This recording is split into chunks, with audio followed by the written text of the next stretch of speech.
आगे माँ भी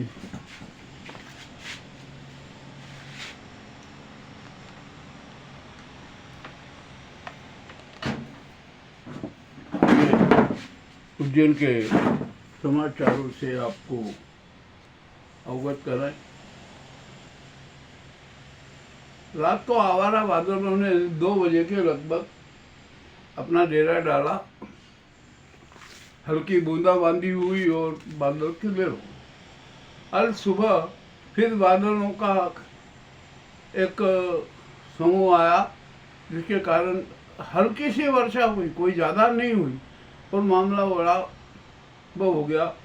अब तो जहाँ पर ये कंठार से लेकर छत्तीस चौक तक जो चौड़ीकरण मार्ग में थी ना, धूल वो कीचड़ ही कीचड़ भरी हो गई। अब क्या किया जाए, जो होना है वो तो होगा।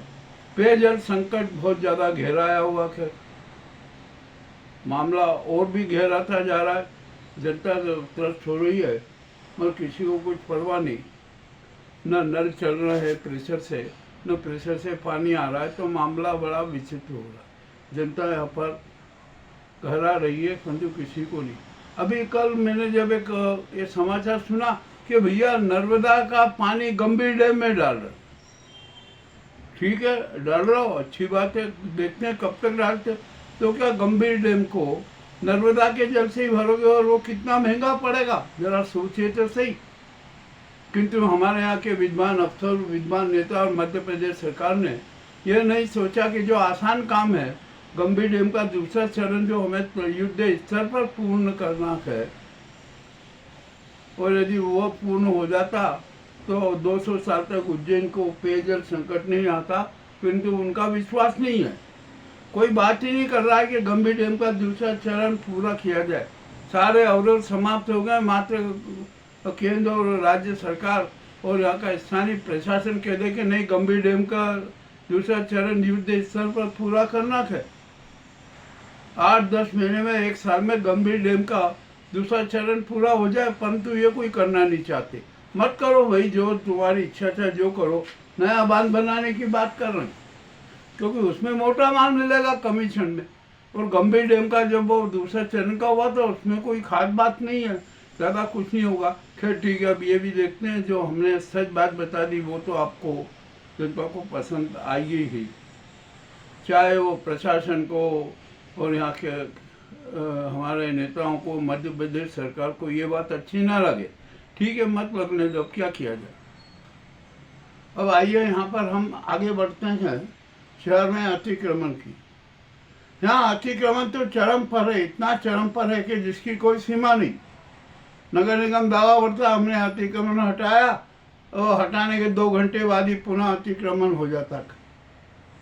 ये कूलर वाले, ये अन्य सामान, पूरे शहर की यही स्थिति है। तब इसका उपचार क्या? उसका बहुत सरल उपचार है।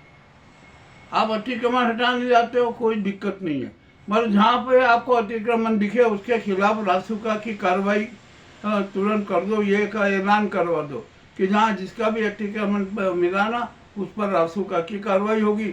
मैं दावे के साथ कहता हूँ कि अतिक्रमण करने वाले अपने आप सिमट जाएंगे, परंतु नगर निगम ऐसा नहीं कर रही।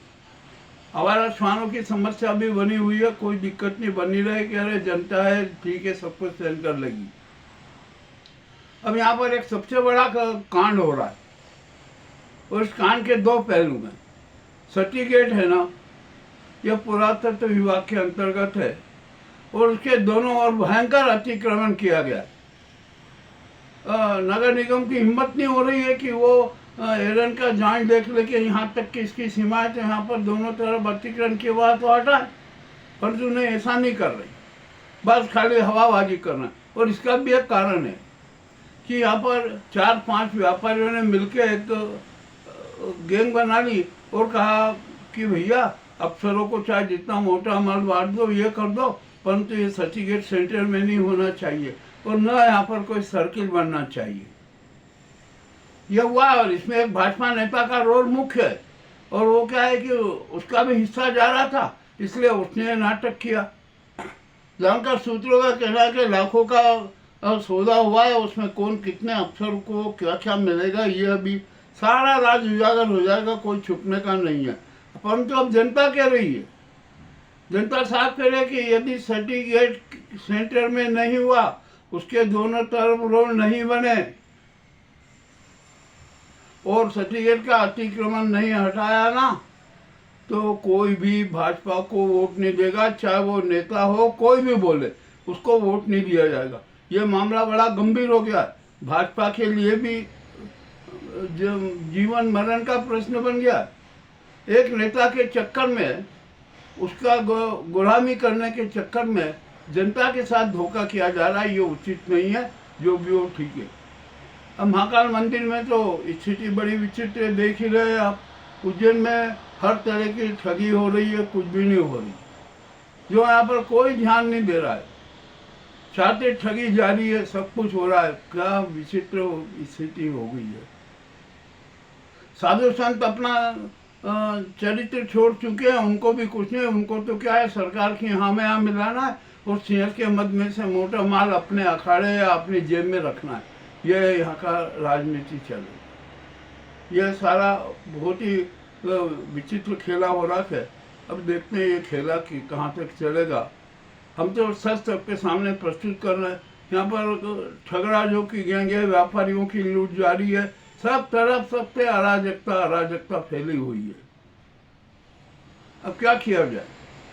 आज जो मानसून की, मैं तो इसे पूर्व मानसून की वर्षा भी नहीं मानता हूँ। ये तो आवारा बादलों ने अपना एक छोटा सा रूप दिखा दिया। मानसून पूर्व की वर्षा भी 2-3 दिन बाद होगी और मानसून की तो गति रुक गई है। प्रशांत सागर की अल नीनो ने मानसून की गति को आगे बढ़ा दिया, बढ़ने ही नहीं दिया जा रहा है। इसलिए अब तो मौसम विभाग ने भी घोषणा कर दी है कि इस साल का मानसून बेहद कमजोर रहेगा। 10 से 20% की वर्षा कम होगी। अब ये भी मामला बड़ा विचित्र हो गया। अब क्या किया जाए। क्षिप्रा शुद्धिकरण, क्षिप्रा को प्रवाहमान करने के जो नाटक किए जा रहे हैं ना, वो सब फेल है। क्षिप्रा कभी भी सतत प्रवाहमान नहीं होगी, क्योंकि जहाँ उद्गम स्थल से ही क्षिप्रा का उद्गम प्रवाह नहीं है, तो और आप कहाँ से लाओगे। क्या ये गंदे नालों का ये और वहाँ से कहीं कहीं किसी क्षेत्र में नर्मदा का पानी उसको लाके ये कर दो कि क्या प्रवाहमान हो जाएगी। नहीं होगा। इसके लिए 134 किलोमीटर की क्षिप्रा घाटी है। इसके लिए क्षिप्रा घाटी विकास प्राधिकरण बनाया जाए, पूरा जांच की जाए और गोमुख को चौक है वो उसको किया जाए और घाटी में जहाँ भी अतिक्रमण है तत्काल हटाई जाए और वहाँ पर 2-3 नए और गोमुख खोल दिए जाए। हॉरिजॉन्टल मशीन मध्य प्रदेश सरकार के पास में है, कोई दिक्कत नहीं है। 2-3 दिन में नए गोमुख और बन सकते हैं। ये भी बना लेना चाहिए। देखने क्या होता है। हम तो सुझाव दे रहे हैं, सही बात बता रहे हैं, किंतु उनको मूर्त रूप नहीं दिया जा रहा है तो मत दो। हमें क्या दिक्कत है। हम तो जनता की बात कर रहे हैं। जनता को अब सब समझ में आ रहा है कि क्या क्या हो रहा है, क्या क्या नहीं हो रहा है और किस प्रकार की यहाँ पर रंगदारी हो रही है। भूमाफियाओं का कैसा कैसा खेल चल रहा है, ये भी किसी से छिपे नहीं है। और अनेक विभाग में तो रंगदारी गैंग के एजेंट भी बैठे हुए हैं, वे भी वहाँ पर अपना कमाल दिखाते। यह उज्जैन के कड़वे समाचार आपके सामने प्रस्तुत है। आपको कैसे लगे हमें अवश्य बताएं। बहुत बहुत धन्यवाद।